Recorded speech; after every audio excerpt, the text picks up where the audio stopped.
سلام، امیدوارم که حالتون خوب باشه. فرشید سهراب هستم، نوازنده و مدرس ساز سنتور. در این ویدیو قصد داریم قطعه 27 از کتاب شیوه سنتور نوازی استاد پشنگ کامکار به اسم یه گل سایه کمر که یه ترانه محلی هست رو با هم دیگه یاد بگیریم.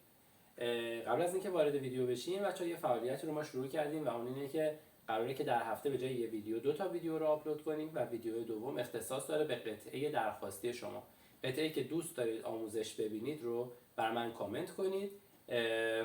من سعی می‌کنم اون قطعه رو بذارم توی برنامه آموزش و براتون آموزشش رو آپلود کنم. ممنون میشم که کانال یوتیوب من رو سابسکرایب کنید، این پست رو لایک کنید، نظراتتون رو کامنت کنید و این پست رو با دوستاتون به اشتراک بذارید. ممنون که تا آخر ویدیو با من هستید. بریم که یه ویدیو خوب داشته باشید.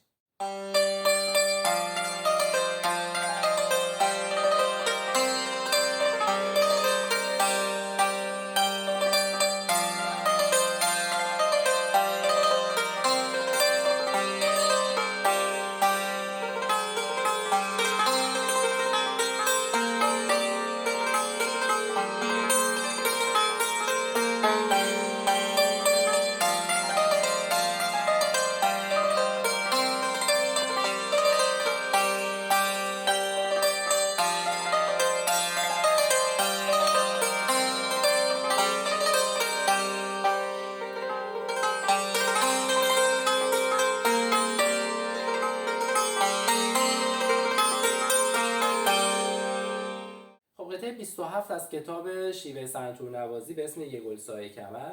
این قطعه دوچاره و نکته نسبتا جدیدی که توی این قطعه داریم علامت‌های نوت‌های دولا چنگه. ما گفتیم که وقتی که نوت چنگ تو قطعه اضافه میشه توی شمارشمون و اضافه میکنیم. خب این قطعه دو ضربیه، پس دور شمارشش دوتاییه، باید بشماریم 1 2 و چون چنگ داریم و اضافه میشه میشماریم 1 و 2 و. حالا وقتی نوت دولا چنگ به قطعه اضافه میشه باید این نصفه های شمارشمون رو هم باز دوباره نصف کنیم، یعنی بین 1 و شماره و یه او اضافه میکنیم، میگیم 1 او و او، 2 او و او. البته چون توی این قطعه فقط توی میزان دوم 2 تا نوت دولا چنگ داریم، کل قطعه رو بر اساس 1 و 2 و نمیشماریم، همون 1 و 2 و عادی میشماریم. فقط اینجا که نوت دولا چنگ داریم او اضافه میکنیم، یعنی میزان اول که 4 تا چنگه میشماریم 1 و 2 و، میزان دوم 2 تا چنگ اول میشه 1 و 2 تا دولا چنگ و چنگ بعدیش میشه 2 او و، میگیم 1 و 2 او و. حالا میذاریمش تو قطعه بهتر متوجهش میشید. خیلی نکته خاصی نداره، قطعه روونیه و چون شنیدینش احتمالا راحت هم باشه ارتباط برقرار میکنید و میزنیدش. خب از اول نوتامون هست سل ضرب و ر ستاره روسیمای سفید. سل ر که شمارشش میشه 1 و 2 و. میریم سراغ میزان دوم. 2 تا فا داریم که پشت خرک هست، فایی که روی خط آخره همیشه خرک دوم پشت خرک میخوره، فقط زمانی که بالاش 9 داشته باشه روی خرک نهم میزنیم، یادمون باشه. پس 2 تا فا فا میره دو می که بین خط 4 و 5 گفتیم مشترک هست بین خرک هشتم سفید و خرک اول پشت خرک. زمانی که علامتی نداره یا براش علامت بمول گذاشته میشه خرک هشتم سفید میزنیم، مثل الان که هیچ علامتی نداره. و اگر علامت کرون داشت اون موقع خرک اول پشت خرک میزنیم، حالا توی این قطعه اصلا ازش نداریم. پس شد فا میره دو، شمارشش میشه 1 و 2 او و. یه بار دیگه 1 و 2 او و. که خب حواسمون باشه این علامتی که بعد از این میزان داریم علامت تکرار یک میزان قبله، یعنی فقط همین فا میره دو باید 2 بار اجرا بشه. اشتباه نکنید، بچه‌ها از وقتا اشتباه میکنن میرن از اول کل قطعه رو تکرار میکنن. فقط میزان دوم باید 2 مرتبه اجرا بشه. پس من از اول این 2 تا میزان رو میزنم، میزان دوم رو 2 مرتبه اجرا میکنیم. 1 و 2 و 1 و 2 و 1 و 2 و. میریم سراغ میزان بعد. نوتامون هست سل، بعدش داریم ر دو سی، میشه سل ره دو سی. با شمارش میزنیمش 1 و 2 و. میزان بعد دو تا جفت داریم، دو ره، جفت دوی سفید و پشت خرک و ره سفید و پشت خرک. میدونیم دیگه نوتایی که بالای خطن مربوط به سیمای پشت خرک میشن، جفت دو، جفت ره که دو تا نوت سیاهه. پس این دوتا میزان یعنی میزان سوم و چهارم به این شکل میشه 1 و 2 و 1 و 2 و. دو میزان بعد یعنی میزان آخر خط اول و میزان اول خط دوم، نوتامون هست سل ره دو سی. بعد دو تا جفت داریم توی خط دوم که نوت سل زرد و سل سفید. این نوتا چون پایین خط هستن سل زرد و سفید اجرا میشن، نه سفید و پشت خرک. پس داریم سل ره دو سی، سل با شمارش 1 و 2 و 1 و 2 و. یه دولا خط تکرار داریم که باید از ابتدا این قسمت رو تکرار کنیم. یادمون باشه که توی تکرار هم باید تکرار یک میزان رعایت بشه. من یه دور این جمله رو از اول تا اینجا با اون تکرار یک میزانش براتون اجرا میکنم. 1 و 2 و 1 و 2 و 1 و 2 و 1 و 2 و 1 و 2 و 1 و 2 و 2 و. میریم سراغ جمله بعد. خط دوم، میزان دوم.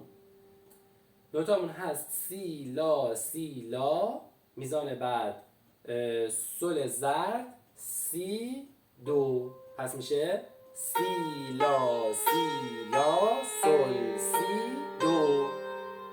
میشماریمش 1 و 2 و 1 و 2 و. دو میزان آخر نوتش هست سی لا سی دو سی لا جفت سل زرد و سفید. پس شد سی لا سی دو سی لا سل. میشماریمش 1 و 2 و 1 و 2 و. دولا خط تکرار بسته شده. برمیگردیم از میزان دوم خط دوم که دولا خط تکرار باز شده. این قسمت رو دوباره میزنیم 1 و 2 و 1 و 2 و 1 و 2 و 1 و 2 و میدونیم اون دی سی که آخرش داره بهش میگیم دا کاپو، یعنی تکرار از اول. کل قطعه دوباره باید با تمام تکراراش اجرا بشه. خب یه دور من قطعه رو از اول تا آخر با شمارش براتون اجرا میکنم. 1 و 2 و 1 و 2 و 1 و 2 و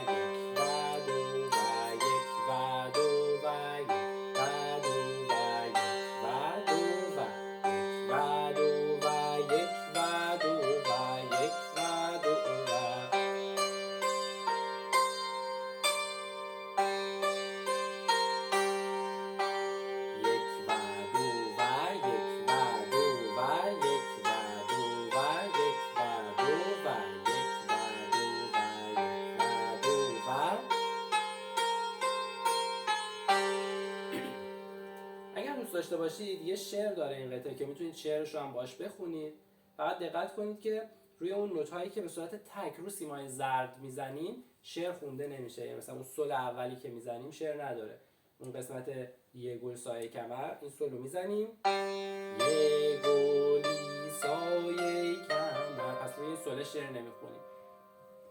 من حالا یه دور با شعرش هم براتون اجرا میکنم. ببخشید من سرما خوردم، یه خورده صدام گرفته، ولی براتون میخونم که متوجه بشید که این شعره چجوری سوار میشه روی نوتام.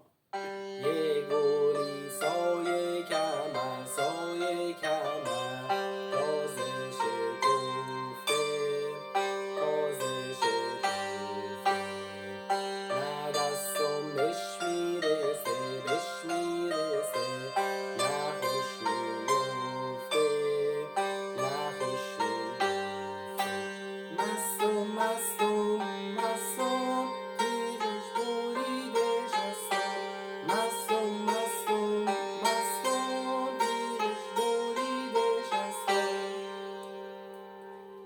میریم سراغ با مترونوم اجرا کردنش. سرعت قطعه 80، آندانته سیاه مساوی 80.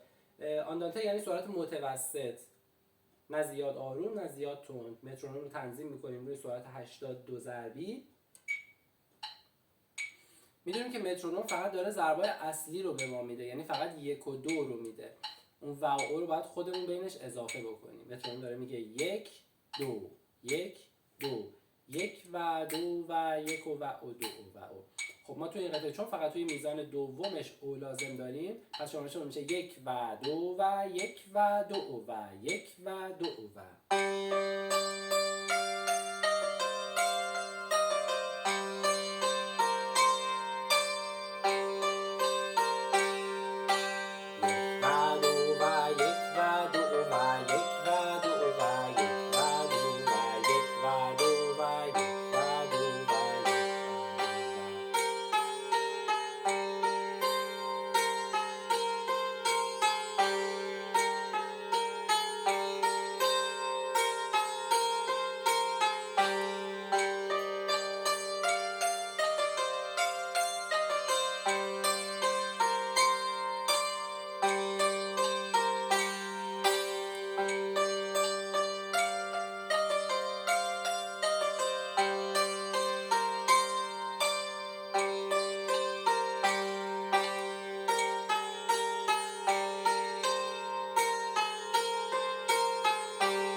با مترونوم ساز زدن رو جدی بگیرید، به خاطر اینکه مترونوم کمکتون میکنه که هم شما ریتم رو نگه دارید، هم سرعت رو در طول قطعه بتونید ثابت نگه دارید. همین تمرکز رو در شما ایجاد میکنه که شما بتونید علاوه بر اینکه ذهنتون متمرکز هست روی قطعه و اجرای نوت‌ها، میتونید به یه عامل دیگه در کنار خودتون گوش بدید. حالا این میتونه مترونوم باشه، یا یه نوازنده تنبک باشه، یا یه ارکستر باشه که شما عضوی از اون هستید. شما باید بتونید همزمان که حواستون به اجرای خودتون هست، مواظب بقیه هم باشید و خودتون رو با بقیه بتونید هماهنگ بکنید. پس حتما سعی کنید با مترونوم ساز بزنید، چون ممکنه اولش یکم سخت باشه براتون، ولی با تمرین و تکرار این آروم آروم براتون جا میفته و یاد میگیرید چطور باید این کار رو انجام بدید.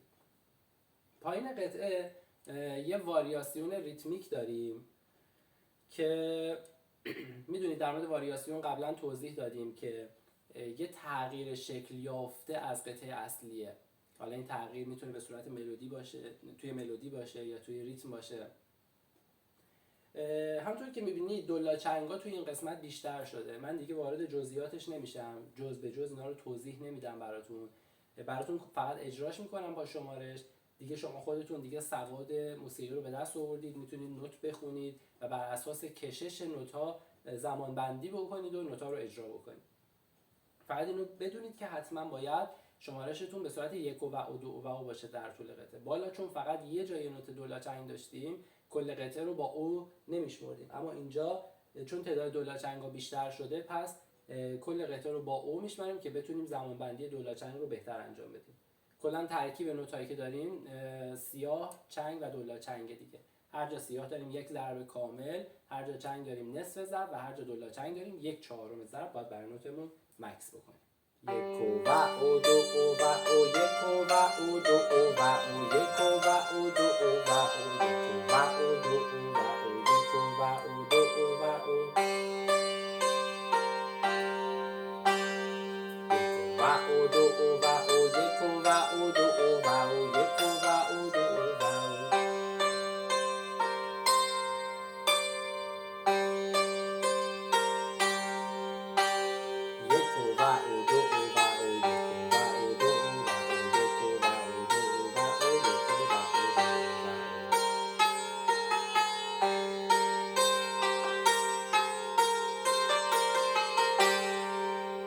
با حالت واریاسیونش براتون اجرا کردم. جلوتر که بریم تکنیکای این قطعه رو که یاد بگیریم، وقت میتونیم خیلی متفاوت‌تر و متنوع‌تر ساز بزنیم. آروم آروم تکنیکا مثل ریز، شلال، تریل، سرمزراب، اینا رو با هم دیگه یاد میگیریم. حالا من با تکنیکش هم اجرا میکنم که متوجه بشید که با تکنیک این قطعه چطوری میشه.